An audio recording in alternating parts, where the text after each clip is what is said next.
এই যে শিমুল কিভাবে আজকে এসছে, তাকে এখানে আসতে যাতে না দেওয়া যায় তার জন্য যত রকম ভাবে প্রচেষ্টা করা যায় সবটাই কিন্তু শিমুলের স্বামী করেছে। ওই যে দেখুন বসে আছে, ওই যে সশরীরে সুস্থভাবে বসে রয়েছে। উনি পেশায় একজন শিক্ষক, অথচ আজকে যাতে শিমুল এই অনুষ্ঠানে আসতে না পারে তার জন্য উনি হসপিটালে ভর্তি হয়ে গেলেন। ওনার নাকি হার্ট অ্যাটাক হয়েছিল, যদিও ডাক্তাররা সেটা বলেননি, ওনার নাকি হয়েছিল। কিন্তু এটা সত্যি কথা নয়, এটা একটা অভিনয়। যে অভিনয়টুকু ওকে করতে হয়েছিল যাতে শিমুলকে আটকানো যায়। শুধু তাই নয়, হসপিটাল থেকে ওকে বাড়ি নিয়ে যাওয়ার পরেও শিমুল আসতে চেয়েছিল, তখনও তাকে বাধা দেওয়া হয়েছে। সব রকমভাবে চেষ্টা করা হয়েছে যাতে তখনও শিমুল এই অনুষ্ঠানে আসতে না পারে। কিন্তু শিমুলের অদম্য জেদ, ইচ্ছা শক্তি, তার জেরে আজকে সমস্ত রকমের বাধা বিঘ্ন অতিক্রম করে আজকে শিমুল এখানে এসে উপস্থিত হয়েছে। কারণ তা না হলে ডিএম ম্যাডামের কাছে আমাদের যে মুখ থাকতো না বলুন। উনি কত ভরসা করে আমাদের এই অনুষ্ঠানটা দিয়েছেন। আমরা তো আমাদের চলার প্রথম দিনেই হুমড়ি খেয়ে পড়তাম, সেটা শিমুলও মেনে নিতে পারেনি। তাই আজকে এত নির্যাতন, এত অপমান, এত গঞ্জনা সহ্য করার পরেও, এত আঘাত সহ্য করার পরেও শিমুল এখানে এসে উপস্থিত হয়েছে। দেখুন, যে জিনিসটা ওর সাথে হয়েছে সেটা তো একটা মিথ্যাচার, কিন্তু এত অত্যাচারের পরেও সেই মিথ্যের ডাকে সাড়া দিয়ে শিমুল কিন্তু স্বামীর প্রতি কর্তব্য রক্ষা করতে হসপিটালে ছুটে গেছিল। তার মূল্য সে পায়নি, সেটা আলাদা কথা, কিন্তু আজকে আপনাদের আশীর্বাদ ছিল বলেই শিমুল সমস্ত রকমের বাধাবিঘ্ন পেরিয়ে আজকে এই অনুষ্ঠান করতে পেরেছে। আমরা আপনাদের মনের কথা বলতে পেরেছি, আমাদের দিনটা আজকে সার্থক হয়েছে। তাই আপনাদের সবার কাছে আরও একবার ধন্যবাদ জানাই। আমাদের কৃতজ্ঞতার অন্ত নেই। আপনারা আগামী দিনে এভাবেই আশীর্বাদ করবেন, পাশে থাকবেন, আর সকলে খুব ভালো থাকবেন।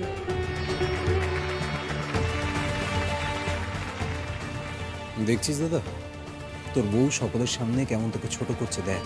ঠিক এই জন্যই না আমি আসতে চাই। তুই আমাকে বললি যে তুই চল, গিয়ে দেখবি সব গন্ডগোল হয়ে গেছে, ডিএম ম্যাডাম কিভাবে ওকে হ্যারাস করছে। কি দেখছি এখানে এসে, কি দেখছি? পুরো ব্যাপারটাই তো উল্টে গেছে। শোন, কেন থাকিস না, বাড়ি চল। এরপরে না জানি কে এসে কি বলবে তার ঠিক নেই। শিমুল আছে, শিমুল কি বলবে তার তো ঠিক নেই। চল বাড়ি চল। দাঁড়া দাঁড়া, তোকে তো সব কিছু জানতে হবে, দেখতে হবে, সব শুনবি তো। দাঁড়া, তোর বউ তোর নামে কত সুখ্যাতি করবে, গুণগান করবে, তোকে কত ছোট করবে, সব কিছু রেকর্ড করে রাখ, ভবিষ্যতে তোর কাজে লাগবে। এবার মাননীয় ডিএম ম্যাডাম স্মারক তুলে দিচ্ছেন বিপাশা মৈত্রর হাতে।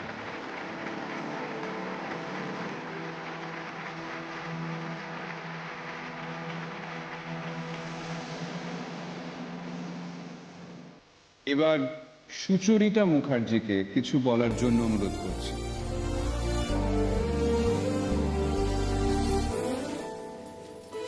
আমার আর নতুন করে বলার কিছু নেই।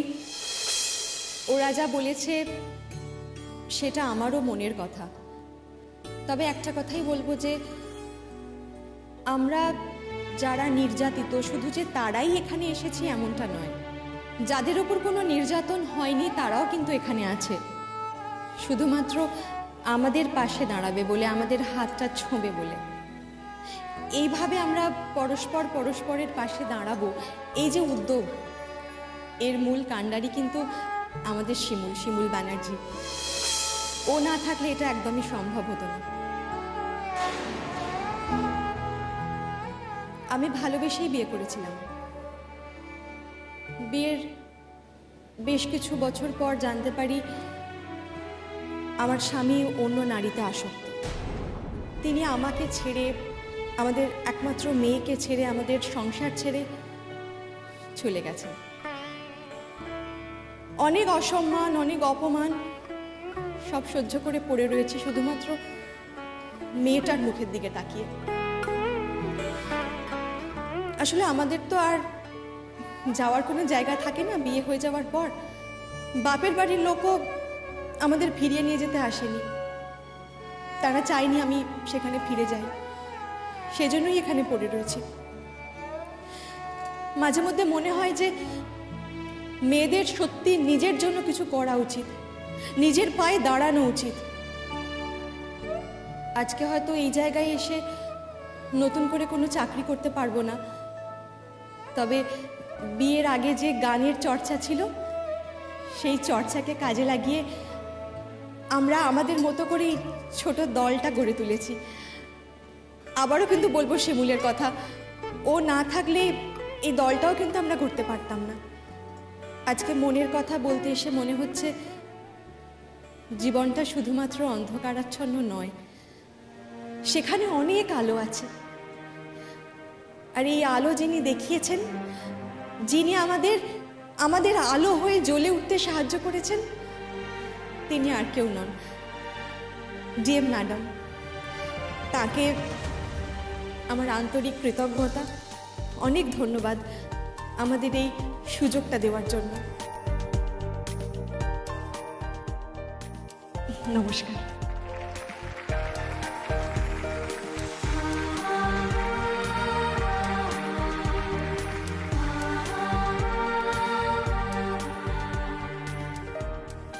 আমি শেরশা আছি, আমি জব্বলপুরের মেয়ে আছি, पर এখানে শাদি হয়েছে और আমি আইটি সেক্টরে কাম भी করি।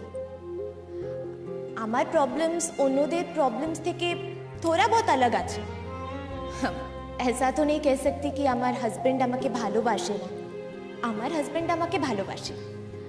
और ये भी नहीं कह सकती कि আমার ফ্যামিলি আমাকে পুরা সাপোর্ট করে না, क्योंकि ওরা আমাকে কাম করতে দেয়।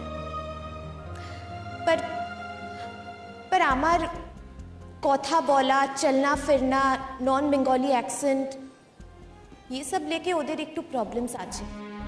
पर कभी कभी আমার মনে হয় কি सिर्फ অন্য একটা জায়গায় পালনে बढ़ने के लिए, অন্য একটা স্বপ্ন দেখার জন্য সবাই আমাকে বুলি করবে, সবাই হাসি মজাক করবে।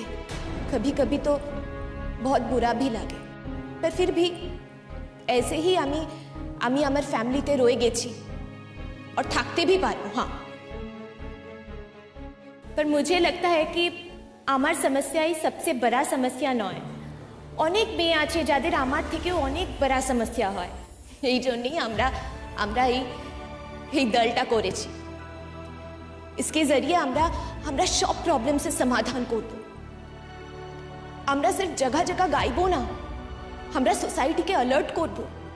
हर जगह গিয়ে গিয়ে আমরা নিজেদের প্রবলেমসের কথা সবাইকে বলবো, সবার প্রবলেমসের কথা শুনবো। और जिन लोगों के लिए कई सारी लड़कियां प्रॉब्लम्स में हैं, ওরাও বুঝতে পারবে। আমি চাইবো কি সবার সব প্রবলেম সলভ হোক। बस इतना ही।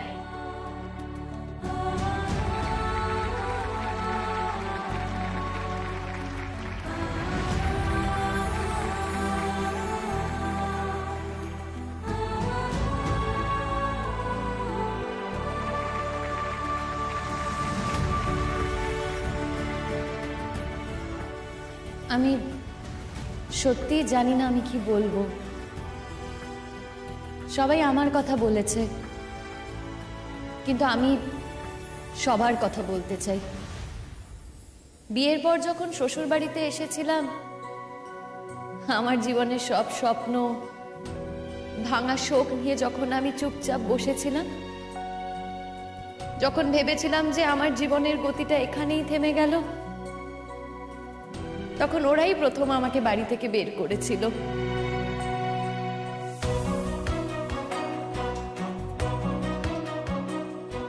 ওরাই চেষ্টা করেছিল আমার সব স্বপ্ন ফিরিয়ে দিতে। আজ সবাই এখানে আছে, প্রত্যেকে, আমার পুতুল দি, আমার সুচরিতা দি, আমার শীর্ষা, আমার বিপাশা দি, তুতুল, সবাই আছে, সবাই। ওরা সবাই না থাকলে হয়তো আমি জোরটাই পেতাম না। আর আমাকে জোর দিয়েছে আরো দুই মহিলা, একজন আমার খুড় শাশুড়ি, এই তো এখানেই বসে আছেন। হ্যাঁ, আর একজন হয়তো আমার জীবনে অনেক প্রতিবন্ধকতা তৈরি করতে চেয়েছিলেন, কিন্তু তারই মধ্যে একদিন অন্ধকার চিরে বিদ্যুৎ ঝলকানির মতো তার হৃদয়টা আমার সামনে মেলে ধরেছিলেন। সেখানে শুধুই সোনা ফলে, তিনি হলেন আমার শাশুড়ি মা। কথায় ঝগড়া হলো, কিছু কথায় আড়ি, কিছু কথায় আলাপ জমে পড়োশীদের বাড়ি। ও দিদি, কিছু কাঁদছো কেন? ভীষণ নরম কোথায় কাঁদলো? তুলে রাখা তুইও তো কাঁদছিস। কিছু কথা চোখে শুনলি না? জলে কালো ও মেয়ে আমার সম্পর্কে কত কথা বলছে, ভালো ভালো কথা। বন্ধুরা সব জড়ো আমি কিনা এই মেয়েকে কত যাতনা দিয়েছিল, আর খই কত অত্যাচার করেছি। সখী যা করেছো করেছো, কিন্তু সে ভুল তো তুমি শুধরে নিয়েছো বলো, আর করেছো করেছো, এখন তো করো না।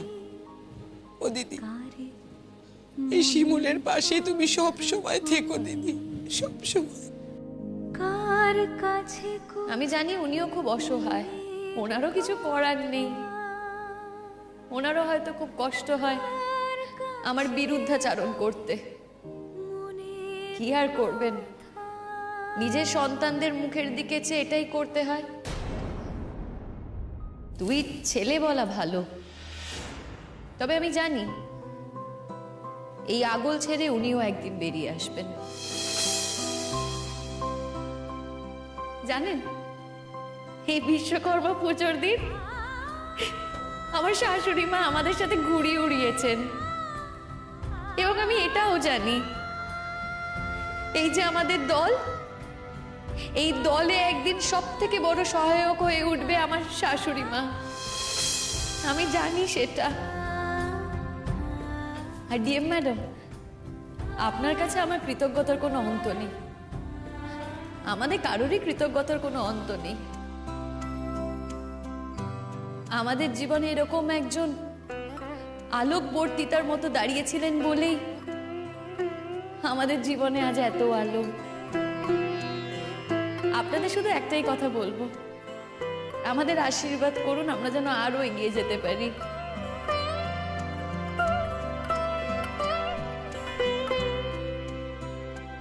আমরা যেন সত্যি সত্যি মানুষের মনের কথা বলতে পারি, আমরা যেন মানুষের কাছে পৌঁছাতে পারি। নমস্কার।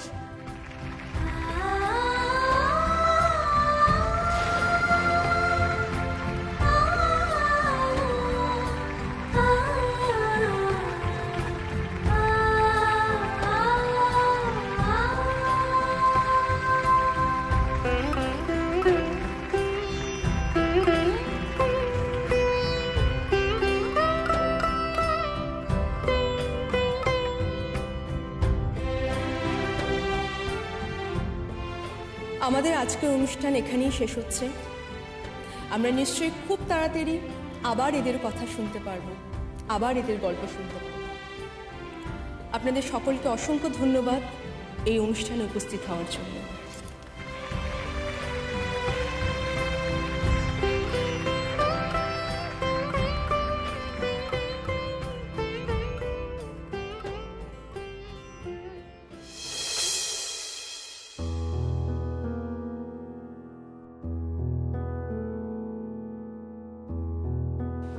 আমি খাবো না।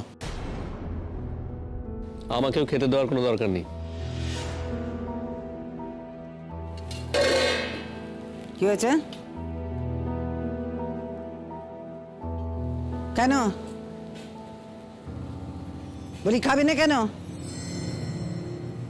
তোর না স্কুলে গিয়ে শরীর খারাপ হয়েছিল, তোকে না ডাক্তার বলেছে পাতলা খাবার খেতি, বলে না? তাইলে বউ তো অনুষ্ঠান শেষ করে এসে ওই পাতলা মাছের ঝোলার ভাত রান্না করলে তোর জন্য, খাবি না কেন?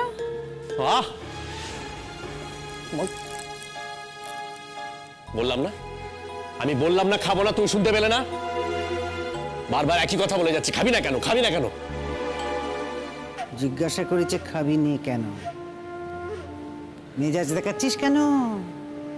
বলি এত মেজাজ কিসের? হ্যাঁ, কষা হয়েছে, গোসা হয়েছে বুঝলি শিমুল, গোসা হয়েছে বাবুদের। কিরে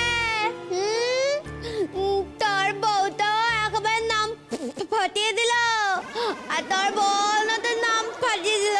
সবাই কেমন জয় জয়কার করছে বল।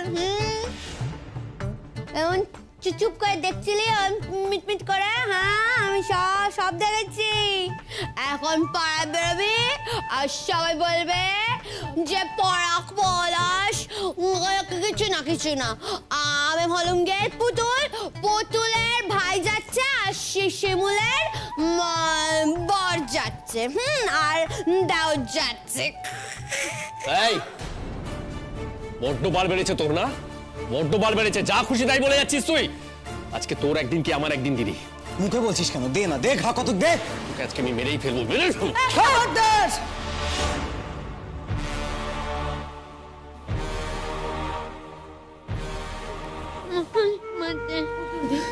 ভয় পেও না, কিচ্ছু হবে না।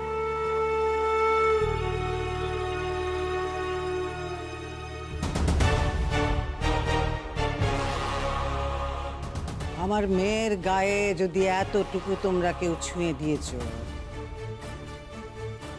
তাহলে আজ তোমাদের বুঝে নিতে হবে যে কত ধানে কত চাল। আজ তাইলে তোমাদেরই একদিন, কি আমার একদিন। বলি এত তেজ কিসির? কিসির এত তেজ? এত জ্বালা কিসির? রান্না করে খেতে দিয়েছে, তারপরেও এত তেজ কিসের? কি হয়েছে তাকে? জিজ্ঞেস করলুম কি হয়েছে? এত মেজাজ কিসের? এই বাড়িতে যা ইচ্ছে তাই চলবে না মা। ও কি কথা, বাড়িটা কি তোমার নাকি? বাড়িটা এখনো তোমার নামে আছে ঠিকই, কিন্তু এই বাড়িটাতে কিন্তু আমরা থাকি মা। এই বাড়িটায় আমরাও থাকি। মাস গেলে যে টাকাটা দিই খাওয়া খরচার জন্য, সেই টাকাটা যদি বন্ধ করে দিই কি হবে? চলবে তোমাদের? মা বলে দাও চলবে, নিশ্চয়ই চলবে। ওরা যদি টাকাটা না দেয় তাহলে ওরাও এই বাড়িতে থাকতে পারবে না, সেটা তুমি ওদের বলে দাও মা। নিয়ম কানুন কিছু জানে ওরা? আমি যদি গিয়ে বলি যে সিনিয়র সিটিজেনকে ওরা এইভাবে অত্যাচার করছে, ঘটনাটা কত দূর গড়াবে সেটা ওরা বুঝতে পারছে, আন্দাজ করতে পারছে? খবরদার শিমুল, খবরদার বলছি। তুমি এই বাড়িতে আসার পর থেকে এগুলো শুরু হয়েছে। অশান্তিটা তুমি করে যাচ্ছ। বেরিয়ে যাও, বেরিয়ে যাও এই বাড়ি থেকে, বেরো এখান থেকে। ভয় জয় করে ফেলেছে দেখছি। কিসের ভয়? কিসের ভয়? হ্যাঁ ভয়? তুমি দিনের পর দিন আমাদের উপর অত্যাচার করে যাবে আর আমরা কিছু বলতে পারবো না? হ্যাঁ তোমার ভয় আমাদের চুপ করে গুটিয়ে বসে থাকতে হবে? তুমি ওই ডিএম ম্যাডামকে ব্যবহার করবে না? হ্যাঁ আমরা তারও উপরে কাউকে চিঠি লিখব, চিঠি লিখে জানাবো তুমি ওই ডিএম ম্যাডামের ক্ষমতার অপব্যবহার করে আমাদের কেমন শাস্তি দেওয়াচ্ছ, সব কিছু জানাবো। শোনো, তোমাদের দুজনের সঙ্গেই আমার পোস্টের কথা বলার আছে। শোনো মা, তোমার সঙ্গে না আমাদের আর কোনো কথা বলার নেই। বুড়ো বয়সে তোমার ভীমরতি ধরেছে না? ফাংশন দেখতে গেছিলে। তুই গেছিলি কেন? কি আমরা আর তুমি? আমরা ওখানে দেখতে গেছিলাম একজনের কত বার বেড়েছে। কি দেখলে? বলি কি দেখলে? থোঁতা মুখ ভোতা করতে ফিরে এলে? হ্যাঁ ও কি কথা? আর তুমি, তোমার কি ব্যাপার? তোমার নাকি শরীর খারাপ লাগছিল, তুমি নাকি তোমার ওই স্কুলে গিয়ে অসুস্থ হয়ে পড়েছিলে, তুমি ওখানে গেলে যে বড়। বৌমা যখন যাচ্ছিল তখন তো না যেতে দেওয়ার জন্য কত কত ফোন দিয়ে ফিকি রেটেছিলে, হ্যাঁ কত কথা শুনিয়েছিলে ওকে, ও কেন যাচ্ছে, তারপর তুমি গেলে যে বড়। এখন সত্যি আমি তাই ভাবছি, এত বড় স্পর্ধা ওর। হ্যাঁ তুই ভাব একবার, ওখানে গিয়ে স্টেজে দাঁড়িয়ে ওপেনলি বলেছে আমার নামে বানিয়ে বানিয়ে সব কথা বলেছে। কি বলেছে না, ও যাতে যেতে না পারে সেই জন্য আমি নাকি অসুখের বাহানাটা করেছি, মিথ্যে করে অসুখের ভান করেছি আমি। সত্যি দাদা, তুই বলে না কিছু করিস না। আমি যদি হতাম না। যা সত্যি আমি না সেটাই বলেছি। সত্যি কথা বলতে আমার তো কোনো অসুবিধা নেই না, তোমাদের হয়তো সত্যি কথাতে অসুবিধা হতে পারে, সেখানে তো আমার কিছু করার নেই। বলি শোনো, তোমাদের যেমন মনে হয়েছে যে বাড়িতে থাকতে গেলে তার একটা নিয়ম কারণ আছে, আমারও মনে হয়েছে যে তোমাদের এ বাড়িতে থাকতে গেলে তার একটা নিয়ম কারণ মেনে চলা দরকার। বুঝতে পেরেছ? আমি বলছিলাম যে আমরা 3টে মেয়ে আছি আর তোমরা 2টো ছেলে। তোমরা যদি মনে করে থাকো যে তোমরা দুজনে মিলে আমাদের 3জনকে দুর্মুষ করবে, আমাদের 3জনের উপর অত্যাচার করবে, আমি আর মানব না। কি বললে তুমি মা? অত্যাচার। না না, অত্যাচার এ বাড়িতে ছেলে মেয়ের ভেদাভেদ হচ্ছে। তুমি এ বাড়িতে ছেলে মেয়ে ভেদাভেদ করছো? হ্যাঁ, করছি। আর আমরা তোমাকে দুর্মুষ করি? করছো। দাদা আমি শোনো, আমি তোকে বলছি, সব হচ্ছে এই মহিলার বুদ্ধি, সব এই মহিলার বুদ্ধি আমাদের সংসারটা জ্বালিয়ে পুড়িয়ে শেষ করে দিচ্ছে। শোনো মা, শোনো, আমি যা বলছি মন দিয়ে শোনো। আগেও বলেছি, আবারও বলছি, এই মহিলার সঙ্গে আমি কিন্তু ঘর করতে পারবো না, পরিষ্কার বলে দিলাম। আচ্ছা তোমার কি মনে হয় তোমার সাথে ঘর করার জন্য আমি একেবারে উচাটন হয়ে আছি? না গো, তোমার সাথে আমি ঘর করতে চাই না। একেবারে বাধ্য হয়ে আমাকে তোমার সাথে সংসার করতে হচ্ছে, কারণ আমার আর কোথাও যাওয়ার জায়গা নেই। তবে হ্যাঁ, আমি যে এই বাড়িতে আছি সেটা নিজের অধিকারে আছি। আর 2, আমি মাকে ছেড়ে আর পুতুল দিকে ছেড়ে এ বাড়ি থেকে কোথাও যেতে চাই না।